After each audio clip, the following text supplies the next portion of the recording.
All right, good morning. So, we've heard a lot of good guys preach lately. So, it's been good to hear other people preaching. Not that Stephen's bad, but it's always good to hear others once in a while, as good as Stephen is. But, so we got Les, Jeff, others as well. But now you get to hear from the guys shy. So, for those of you that maybe weren't here about a year ago, this is technically my second sermon. End of July, I preached in our we had a beautifully upside down series that was going through the books, the letters of Corinthians. So I did the 1 Corinthians chapter 13, which is the famous love chapter. So that one was something where I was approached to do. Stephen approached me to fill in that week due to the obligation he had. But this time, I took more of an initiative to step up. He didn't come to me about doing this Psalm series. I think the reason behind that is once I did the Corinthians one, I felt just a little bit more confident. And that's kind of what this psalm will touch upon, is confidence. There was a lot of things like I was troubled with during this prep. Like I did my first sermon was a lot of distractions, just a lot of things battling. But God is good, and whatever message He was able to prepare today, He'll use it in some way. So there's an amen to that. So with that, I guess we'll open up to today's psalm is 91. So if you don't have a Bible, we typically have them in the back of the seats. If you don't have one, keep it. We would call that a win for sure. We definitely love God's word around here, and it's a win for us if you don't have a Bible and you just want to keep one of ours. So we'll also have the text up on the screen for those who prefer it that way, and those online. So I was a little more confident this time, so that's why I felt the need to step up just to help out, and hope Stephen's having a good sabbatical and a good rest. So this Psalm 91 talks a lot about confidence, and that's kind of what you will find out as we go through a lot of the verses. But before we go into that, just want to kind of give a background on the Psalms. So Stephen kicked off this first week of this series, and he mentioned a bunch of different things, like the Psalms. They cover a lot of the range of human emotion, like what the writer is feeling rather than what they did per se. They reveal a lot of the struggle that the people of the biblical times is going through. The idea is, like, when you read the Psalms, that we should all feel overwhelmed and emotional, feel like a bunch of emotions, sorrow, praise, whatever it is, as we're reading it. That's very consistent throughout the whole book of Psalms. The book of Psalms is also the biggest book in the Bible. There's 150 Psalms. I don't know about anyone else, but typically if I'm reading a physical Bible, more likely than not, if I open it right in the middle, it's more likely going to go to one of the Psalms. So it's not going to end up going to one of the smaller books. So then there's things I think Jeff mentioned in his sermon a couple weeks back. There's about 73 of the Psalms are roughly from David, 12 from Asaph. I didn't get stats on the rest of it, but one thing I did look at with what the others preached through was that they had like superscripts. So the superscripts tend to be mentioned like who's writing the psalm, and that was one thing with Psalm 91 that wasn't present like the other psalms. So we actually don't necessarily know with certainty who wrote Psalm 91, but we do, based on some commentaries I read, we kind of have an idea. So based on one of the commentaries I read, they tend to, when an author's not known in the Psalms, that it tends to get credited to the last known author. And from the commentaries I read, the last known author was Moses, and that was in the previous Psalm, Psalm 90. So if like Moses was assumed to have write this psalm, we're putting kind of the setting either around when he was ascending Mount Sinai or during the time of the completion of the tabernacle, in that time period. And as I mentioned, this psalm also tends to be, when you read it through, a psalm of confidence. It's often called the soldier's psalm for that reason. There's a lot of soldiers that will have like imprints of this psalm particularly, because it gives them that strength, that wisdom. And we'll kind of see that as we dive in here. So with that being said, let's get into the first verse. So the first verse says this: "He who dwells in the shelter of the Most High will abide in the shadow of the Almighty." So we see that God has referred to in two different ways here: the Most High and the Almighty.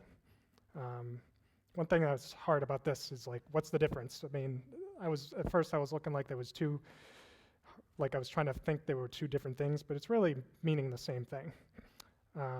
We see these mentioned even with the patriarchs in the beginning in Genesis. They use these names as well, like the time of Abraham, Isaac, Jacob. But it's just kind of just elevating God's name in two different manners, and we'll kind of start to get into that. So first, I just want to focus on the first part of this verse, where it says, "He who dwells in the shelter of the Most High." So dwells is the key word here. Us as men and women tend to seek out great variety of earthly shelters, whether could be idols or some structure that we feel like will give us comfort, to give us the protection that we need. But this is kind of talking more about, the shelter that's in the context of God. Like God is considered the ultimate shelter, and that we don't. The idea is we don't have a strong leaning on that. We're always running to these other shelters that we find on earth, whether it's a regular building, some sort of object, something that's bound to crumble at some point. Then we see, this is where Most High is kind of given the title here. So this name is just kind of stressing God's supreme power and sovereign rule over the world. So that's, I feel like, more of the key part of this verse than, say, the shelter part, is that Most High part, because it's basically saying that this is the best you're going to get when it comes to protection, and it's God. So now in the second part of the verse where it says, "will abide in the shadow of the Almighty," this is emphasizing those that are willing to kind of live under God's protection, and also be in accordance with who he is. So it's one thing to kind of say you're living under his protection, but it's also another thing to actually walk with him. And I think we can all point to times where we would say we trust God, but then we don't actually walk faithfully with who he is in our daily lives. So as the Almighty, God is fully capable of accomplishing all his promises. Now to kind of spin off, to kind of give another light to this part of the verse, in Psalm 61:4, it says, "Let me dwell in your tent forever. Let me take refuge under the shelter of your wings, Selah." So we see a little different, instead of shelter, there's a word tent here. King James Version also uses secret place instead of shelter.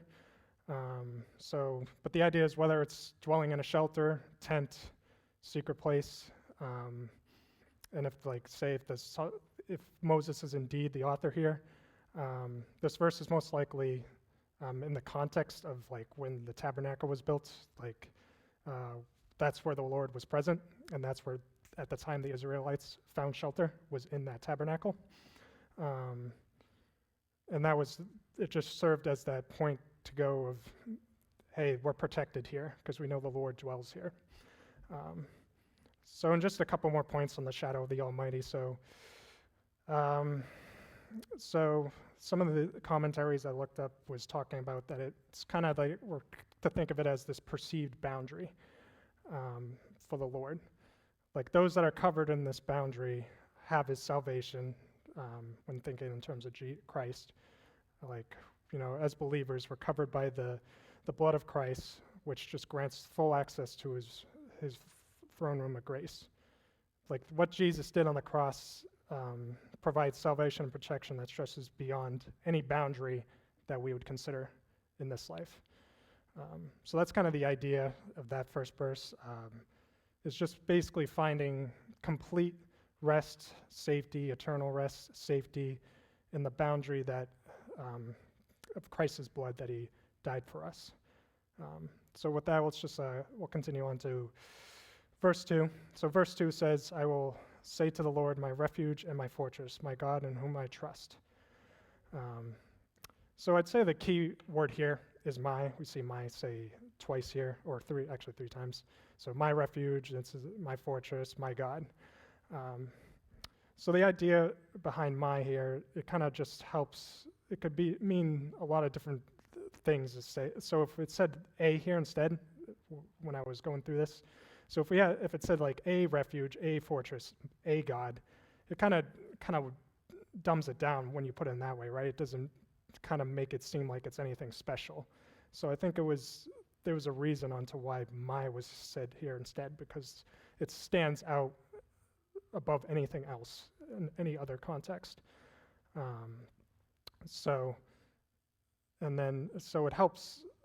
So with that being said, it emphasizes that only God is good enough for trust, for protection, and that's what it was here. That's what the Psalms are trying to do. They're trying to help us be overwhelmed by who God is, as opposed to the earthly things that we can tend to cling on to. So we see also in like refuge, fortress. So the past couple Psalms that we've seen also have used those words too. So that obviously means they must be very important. As I said earlier, we all have, I feel like, those shelters, those fortresses that we tend to hold on to, and at one point or another, they tend to collapse. Like a couple examples in my life was, so when I was about 16, I was going up to get some fans down from my attic, and I was climbing down. One of the ladder handles broke, and I broke my wrist. As I was going up the ladder, at the time I was trusting that this thing was going to protect me, but it didn't. Another example is even just being a father to Wesley. I've seen him fall down countless times so far. He has like this block toy that he tends to grab onto that he plays with, and there's been like at least 5 times he would grab onto it, and then the thing would just fall on him. So I felt like those were good examples of, we have those things in earthly lives that we feel like will hold on, they'll be sturdy enough, but in the end, they're just bound to crumble. So let's see as we continue on here, let's see what the rest of the Psalms have to say. So verse 3 says, for he will deliver you from the snare of the fowler and from the deadly pestilence. So that's a little big word there. I'm not sure how many people have ever heard snare of the fowler. It's definitely a phrase that if you're not a hunter, you're probably not too familiar with, unless you have been a big fan of the psalm and have read it over and over again and looked into it. But so the idea behind the snare of the fowler is basically, it's a metaphor to illustrate God's power. So basically a snare, what it is, it's a device to basically trap fowl. So fowl tends to be animals like duck, goose, turkey, those things that hunters typically like to hunt. It's to just give a plain example of the idea here. So a snare is, from what I gathered in research, it's basically like a long wire with a loop that could be hanging from a tree, some object, that when an animal goes by, it would basically catch it. It would snatch the animal by its neck, most commonly, depending on where it's positioned. In terms of how that relates to what is going on in this text here, is that with like many animals, that we actually can be very like these animals. We're deceived easily. It doesn't have to be exactly a snare that we're deceived by. It can be any type of thing, whether it's being deceived by another human being, by some other idea, or some sort of motive that's out there. But the idea that this third verse is getting at is just that that it's the idea of he'll protect you from danger. He'll protect you from those deceitful things that tend to happen in our lives. And the first example of that is we saw back in Genesis 3 in the garden. So in Genesis 3:1, we saw that Satan say to God, did God actually say, you shall not eat of the tree in the garden? Then like Genesis, the next couple of verses, Eve reiterates what God says. We may eat of the fruit of the tree in the garden, but God said, you shall not eat of the fruit of the tree that is in the midst of the garden, neither shall you touch it, lest you die. And then Satan responds after Eve. But the serpent said to the woman, you will not surely die, for God knows that when you eat of it, your eyes will be opened, and you'll be like God, knowing good and evil. So Eve first reiterates what God said word for word to her. Then Satan counteracts with a lie that Eve fell for. So to me, this is kind of that first snare of the Fowler moment that we really kind of witness in creation. And that's, I figure, what a better way to kind of illustrate the point more than just like going back to that example that a lot of us know very well. So the next part of that verse that mentions about a deadly pestilence. So it's just continuing on what God said, that he'll protect you from the pestilence any pestilence as well, which during Old Testament times, pestilence was used as a mechanism for those who were unfaithful to God during those times. One example was during the time of Pharaoh. He when he held the Israelites captive and had Egypt endure a bunch of plagues as a result, pestilence was one of those plagues. So that's probably kind of what the idea was in terms of the context of the word there, most likely, but it still applies either way. So the takeaway here is, in the case of Pharaoh's army was swallowed in the Red Sea as a result of their unfaithfulness. God ultimately won. God got his way in the end, and those that dwelled in his protection didn't succumb to any of the snares or pestilences that ended up happening. So with continuing on in verse 4, we see it says, he will cover you with his pinions, and under his wings you will find refuge. His faithfulness is a shelter and a buckler. So this kind of just helps continue the part of what verse 3 is saying. Those that are not familiar with the word pinions, it's just a outer part of a bird's wing that includes like the flight feathers. So in verse 3, we saw the illustration of God being kind of a shield to falling for those deceitful things, the snares in this earthly life. And verse 4 is kind of painting a better picture that in terms of what God's role is in that. So I like to think, in terms of the bird example, right? I mentioned like turkeys, those things that are commonly hunted. Now we can kind of think of God as being that mama bird, right? That went off to get some food for the young, and on her way back, she saw her baby heading towards, say, that snare that I mentioned, that loop that was set up by a fowler. And she saw that and then rescued her baby before that danger. That's kind of what God can kind of be to us. He's the one that will rescue us from those deceitful snares that are in our lives. So to kind of continue on with that kind of thing, we'll start reading verse 5. So verse 5, you will not fear the terror of the night, nor the arrow that flies by day. Verse 6, nor the pestilence that stalks in the darkness, nor the destruction that wastes at noonday. So one thing that was tough about the Psalms, there's a lot of reoccurring things. There's a lot of emphasis on emphasizing the same thing and using different words. But the idea here is, outside of God's protection, we are such fragile beings, whether it's by day or night, and we're just so sinful that we just easily are carried away by fear. So in previous verses, we saw that there was a string of metaphors that were used to show the magnitude of God's protection from danger and evil. Here in verse 5 and 6, the psalmist is using an illustration that you will basically, when you're truly living under God's protection, you will not fear anything in this life. Whether it's darkness, the pestilence that was mentioned, true faithfulness in God will outweigh any destruction or danger that we may encounter. Proverbs 1:7 says, "The fear of the Lord is the beginning of knowledge. Fools despise wisdom and destruction." So I feel like that verse kind of sums up this text well. The fear of the Lord is the beginning of knowledge. So just to continue on with verse 7 and 8 next. 1,000 may fall at your side, 10,000 at your right hand, but it will not come near you. Verse 8, you will only look with your eyes and see the recompense of the wicked.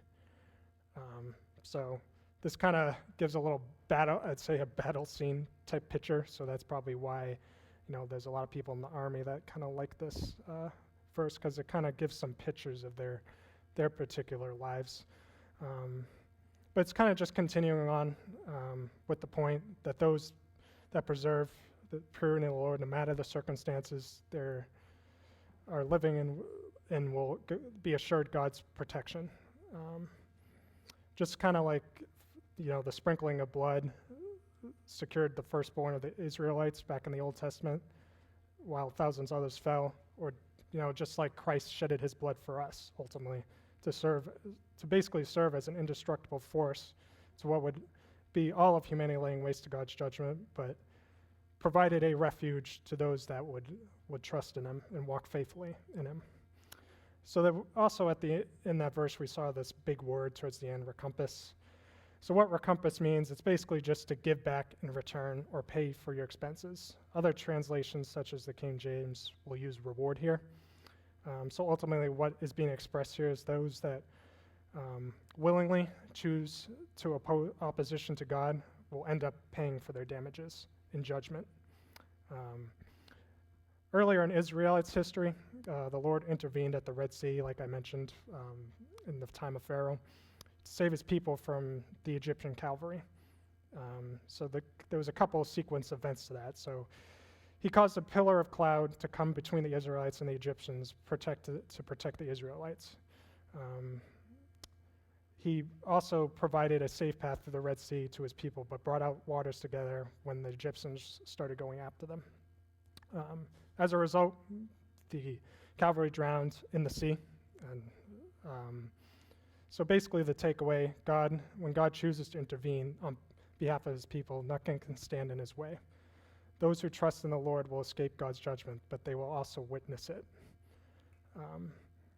So continuing on with the verses, verse 9 says, because you have made the Lord your dwelling place, the Most High, who is my refuge. Verse 10, no evil shall be allowed to befall you, no plague come near your tent. So as we see, there's just kind of the same theme is kind of continuing on from verse to verse to verse. But one thing I kind of want to pay attention to here is kind of some of the words we see in these verses. So the first word we see is because. And then some other translations, such as like the NIV, will use if, and NSAB use for.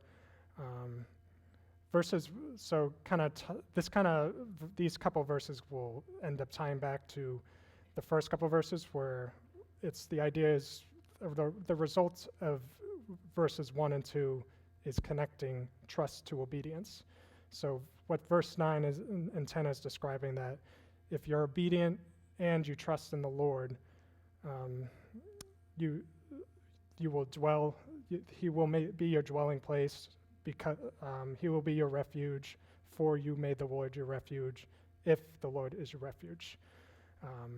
So it's kind of just connecting those pieces together, that if you actually take the leap of faith and actually walk faithfully, you will be assured that no evil will befall you. So, and then since I've been talking about Israel in the Old Testament, since that's kind of what the psalm is kind of during that time period. So Israel was supposed to regard God as, an example is they were supposed to regard God as their supreme king. And in some ways they did. He had promised to protect the nation, and what did the people of Israel do? They still wanted an earthly king. And those that have read the book of Samuel, that it was around that time, and they saw that he was very displeased with that, and God was just telling Samuel, just let them have their earthly king. This I'll give it to them. So God just gave them what they wanted, and what ended up happening was one king fell, then the next king fell, and so on and so forth. They preferred an earthly king to the Most High, and to the one who's considered the Most High. And that's what we tend to do too. We hold on to idols that we prefer. Even when we're trusting God, we still have idols that we hold on to, just like the Israelites did. So God, earthly kings will die, pass away, but the Most High is the eternal king. And that's kind of the idea there. So to kind of touch upon more on what's in verse 10, it's important to note that the Bible does not promise a perfectly safe, easy life to those who believe in the Lord. As we read the Psalms, we tend to think that, we're just going to be completely protected, nothing will happen, but that's not what's going on here. So to kind of illustrate that more, I kind of wanted to touch upon some things with Job. Job is definitely one of my favorite characters in the Bible. He was a righteous man. He went under a lot of different trials, but God intended them for a purpose. So I just want to kind of highlight a couple of them to kind of explain these couple of verses we're looking at. So, in the beginning of Job, he had about 7 sons, 3 daughters. He had also some farm animals. He had like 7,000 sheep, 3,000 camels, 500 oxen, 500 donkeys, a lot of animals at the beginning of his journey. And there's like a little blurb in the first chapter that I just want to kind of go over here because I feel like it will help illustrate this point. So further in the first chapter, we see that Satan questioned these elements of prosperity to God. And I just kind of want to read that text just to kind of, just help see what's going on here exactly. So in the verse 8 of chapter 1 of Job, the Lord said to Satan, "You have considered my servant Job, that there is none like him on this earth, a blameless and upright man who fears God and turns away from evil." Then Satan answered the Lord and said, "Does Job fear God nor for no reason? Have you not put a hedge around him and his house and all that he has on every side? You have blessed the work of his hands, and his possessions have increased in the land. But stretched out your hand and touch all that he has, and he will cure you to your face." So basically a takeaway here just from those verses are God advertised Job's faithfulness to Satan. Satan doubts obedience, that Job could actually be obedient, with no sign of physical protection of Job's possessions. That Satan asserts that if God took away all of Job's possessions, that Job would become disobedient towards God, which in turn is doubting what God has said about Job's obedience. So kind of what follows in the following, after that part in the same chapter is a series of events where Job would lose his animals, he would lose his family, he would lose his house to people like the Sabians, the Chaldeans. There was, storms his children died in. But what the key thing was, once all that happened, it's the words of Job after that is what we need to kind of cling on to here. And so in Job chapter 1, verse 20, Job fell on the ground in worship. He said, "The Lord gave and the Lord has taken away. Blessed be the name of the Lord." In all this, Job did not sin nor charge with God with wrong. So he lost everything, and then all he could do at the end of it was praise God. And that's kind of what we need to do. We need to just praise God no matter what trial we're going through.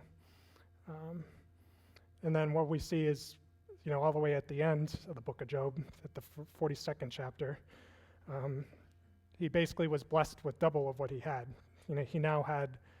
He he ended up having like 14,000 sheep, 6,000 camels, 1,000 oxen, 1,000 female donkeys, and he also had seven more sons and daughters. So God will bless for those who basically stay faithful. And one other example, kind of that's opposite to Job, that many of us might be familiar with, was Peter. The time that, I think many of us are familiar with the time that Peter denied Jesus 3 times.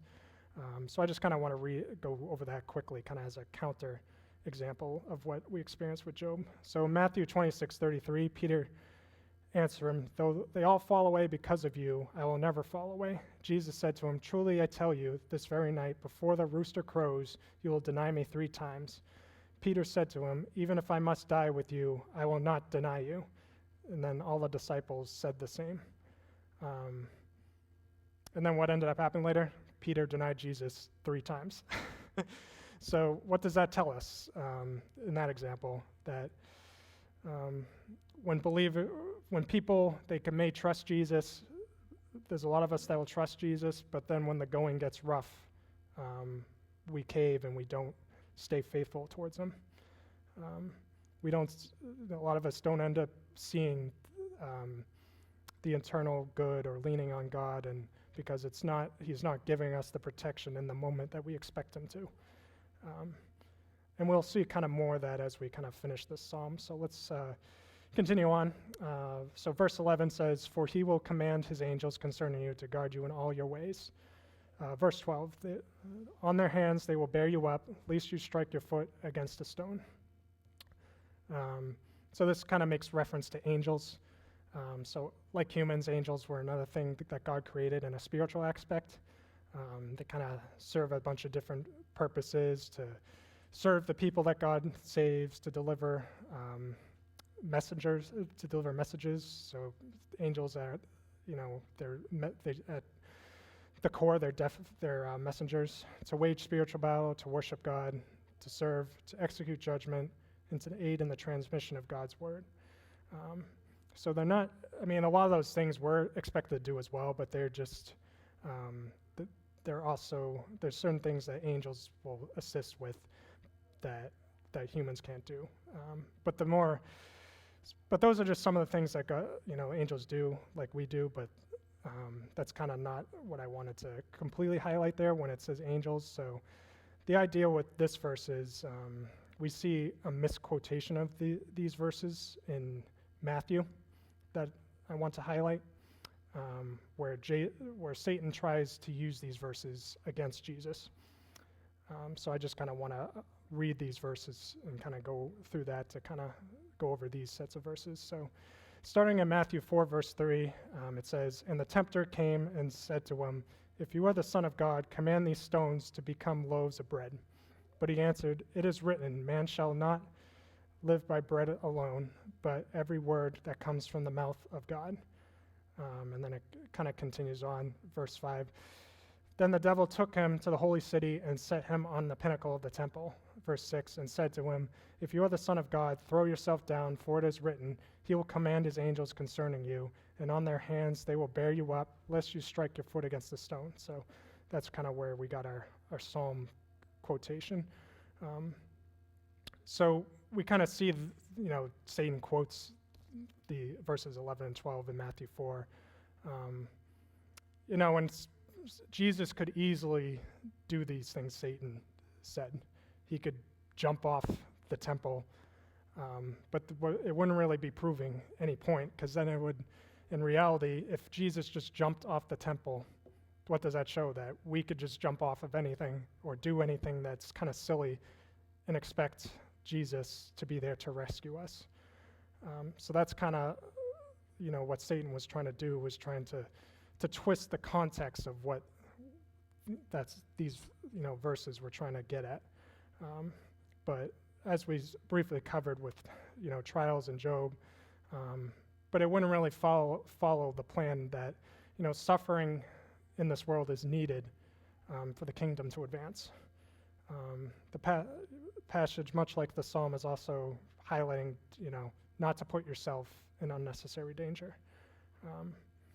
So it's kind of kind of some earthly examples, like, we wouldn't just jump out of a plane without a parachute. We wouldn't drive into oncoming traffic. And I'm going to make fun of JB on this one. At Highland, we wouldn't go off a trail called Tombstone at a mountain bike park, without really knowing when we know there's a certain danger.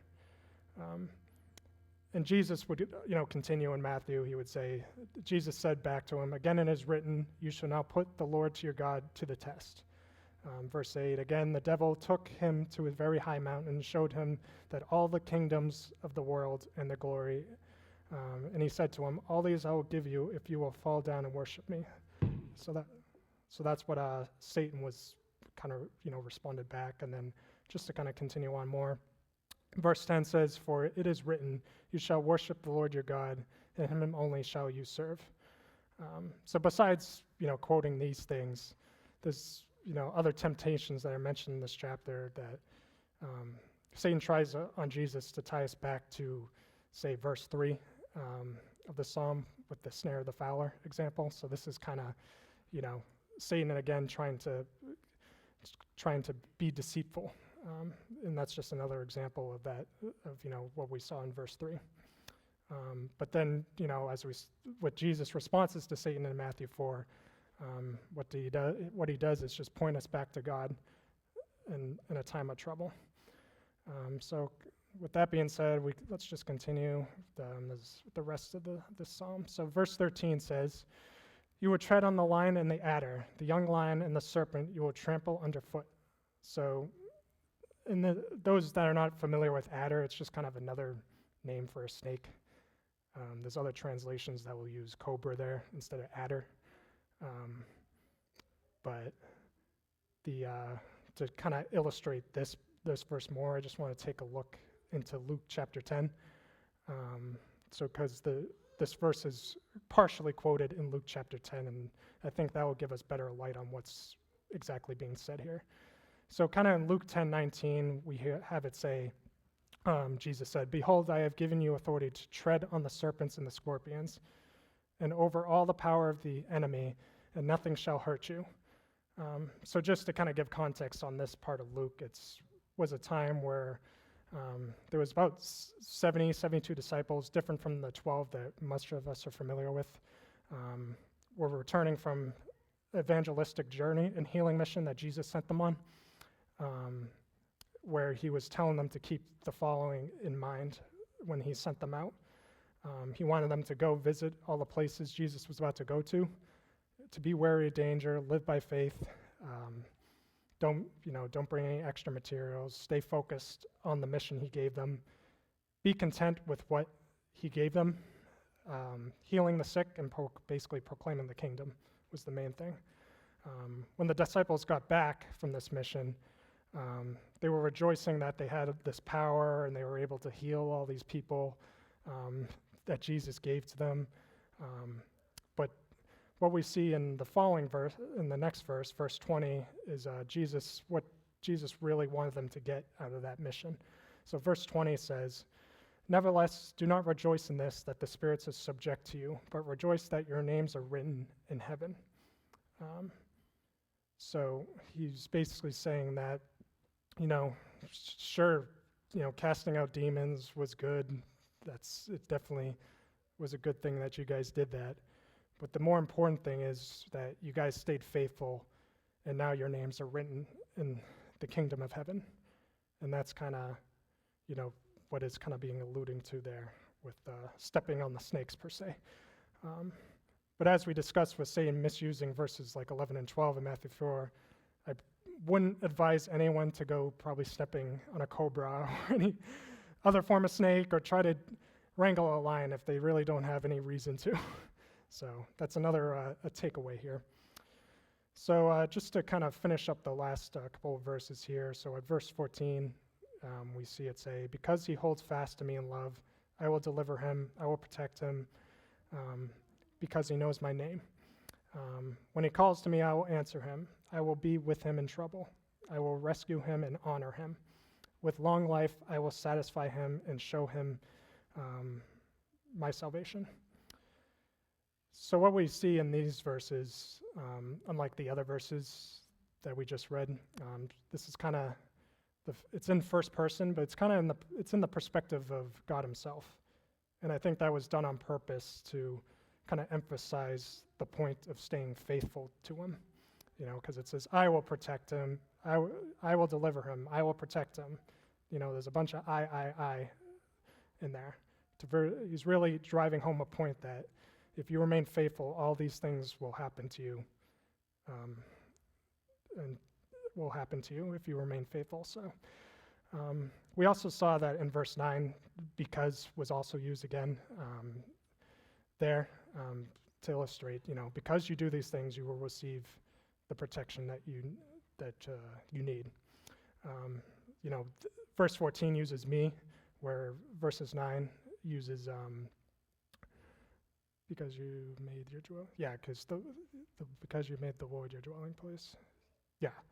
So it's just, there's a couple, it uses me in this one, but I think it's just to help with the verse. It's really meaning the same thing, that because you remain faithful, you will see all these blessings that God will give you in your life.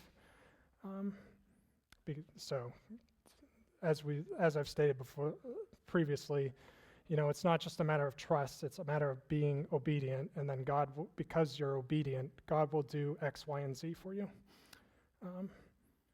So that's kind of, a lot of reoccurring themes out here. So what exactly do we do with this message this morning? So in general, the Old Testament tends to present a problem that Jesus must ultimately fix. And the problem that, that's under the hood of this psalm is that we do a poor job of walking faithfully and trusting in Jesus.